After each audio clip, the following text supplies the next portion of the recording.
Our story today is called The Return of a Private. It was written by Hamlin Garland.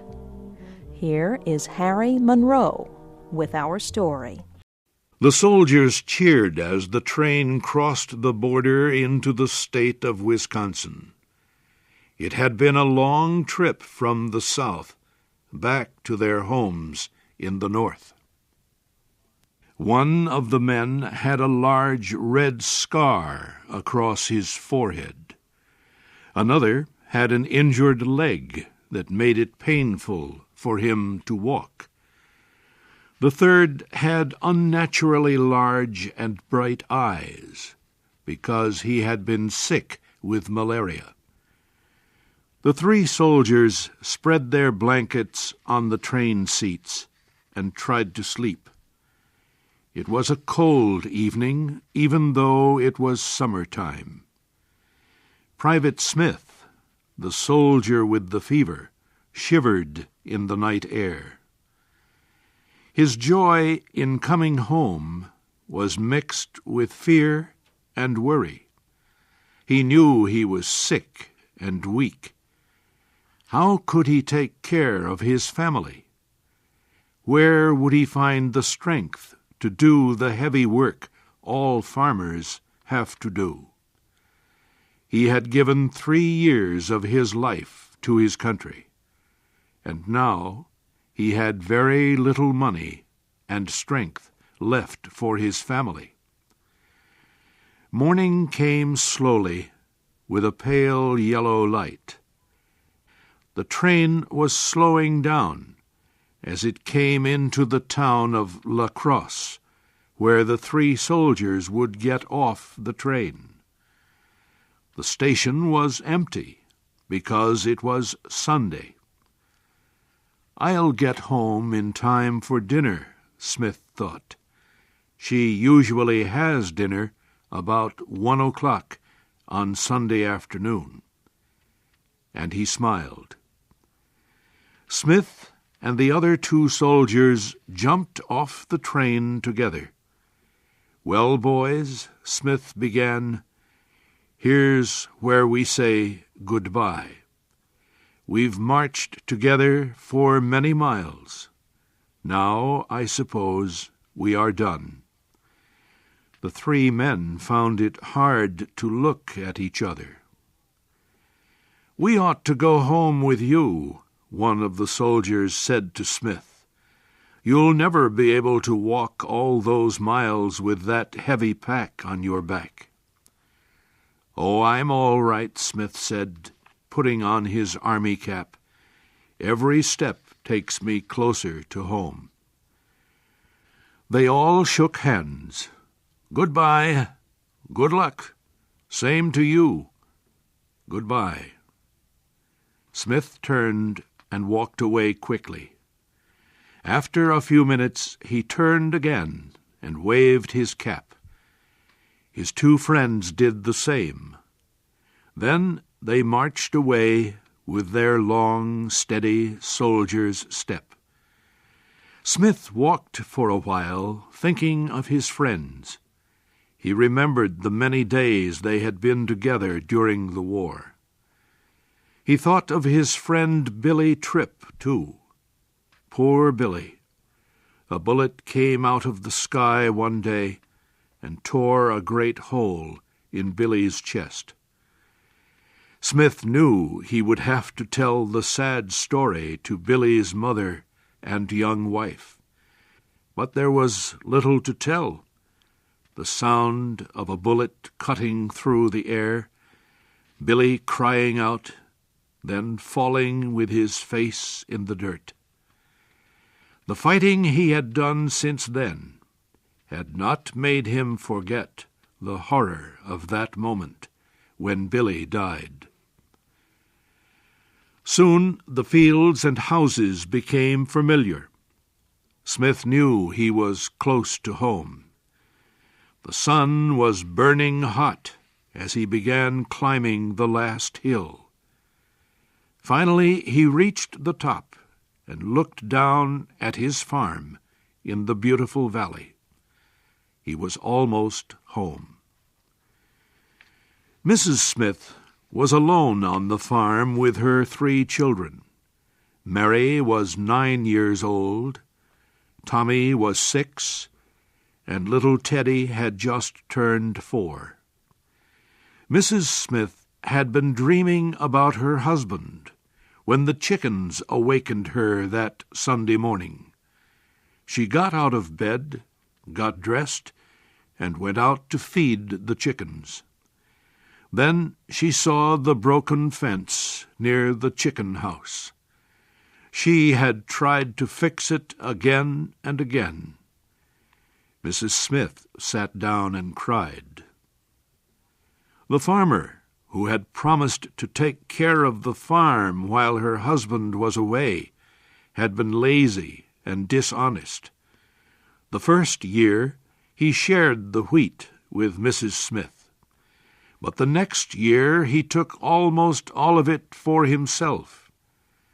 She had sent him away. Now the fields were full of wheat, but there was no man on the farm to cut it down and sell it. 6 weeks before, her husband told her in a letter that he would be coming home soon. Other soldiers were returning home, but her husband had not come. Every day she watched the road leading down the hill. This Sunday morning she could no longer stand being alone. She jumped up, ran into the house, and quickly dressed the children. She carefully locked the door and started walking down the road to the farmhouse of her neighbor, Mrs. Gray. Mary Gray was a widow with a large family of strong sons and pretty daughters. She was poor, but she never said no to a hungry person who came to her farm and asked for food. She worked hard, laughed often, and was always in a cheerful mood. When she saw Mrs. Smith and the children coming down the road, Mrs. Gray went out to meet them. "Please come right in, Mrs. Smith. We were just getting ready to have dinner." Mrs. Smith went into the noisy house. Mrs. Gray's children were laughing and talking all at the same time. Soon she was laughing and singing with the rest of them. The long table in the kitchen was piled with food. There were potatoes, fresh corn, apple pies, hot bread, sweet pickles, bread and butter and honey. They all ate until they could eat no more. Then the men and children left the table. The women stayed to drink their tea. "Mamma," said one of Mrs. Gray's daughters, "please read our fortunes in the tea leaves. Tell us about our futures."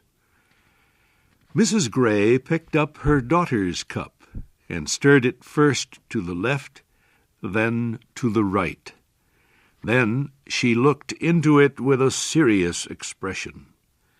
"I see a handsome man with a red beard in your future," she said. Her daughter screamed with laughter. Mrs. Smith trembled with excitement when it was her turn. "Somebody is coming home to you," Mrs. Gray said slowly. "He's carrying a rifle on his back, and he's almost there." Mrs. Smith felt as if she could hardly breathe. "And there he is," Mrs. Gray cried, pointing to the road. They all rushed to the door to look. A man in a blue coat, with a gun on his back, was walking down the road toward the Smith farm. His face was hidden by a large pack on his back. Laughing and crying, Mrs. Smith grabbed her hat and her children and ran out of the house. She hurried down the road after him, calling his name and pulling her children along with her. But the soldier was too far away for her voice to reach him. When she got back to their farm, she saw the man standing by the fence. He was looking at the little house and the field of yellow wheat. The sun was almost touching the hills in the west. The cowbells rang softly as the animals moved toward the barn. How peaceful it all is, Private Smith thought. How far away from the battles, the hospitals, the wounded, and the dead. My little farm in Wisconsin. How could I have left it for those years of killing and suffering? Trembling and weak with emotion, Mrs. Smith hurried up to her husband. Her feet made no sound on the grass, but he turned suddenly to face her. For the rest of his life, he would never forget her face at that moment. "Emma!" he cried. The children stood back, watching their mother kissing this strange man. He saw them, and kneeling down, he pulled from his pack 3 huge red apples. In a moment, all 3 children were in their father's arms. Together, the family entered the little, unpainted farmhouse. Later that evening, after supper, Smith and his wife went outside. The moon was bright above the eastern hills. Sweet, peaceful stars filled the sky as the night birds sang softly and tiny insects buzzed in the soft air. His farm needed work. His children needed clothing. He was no longer young and strong, but he began to plan for next year. With the same courage he had faced the war, Private Smith faced his difficult future.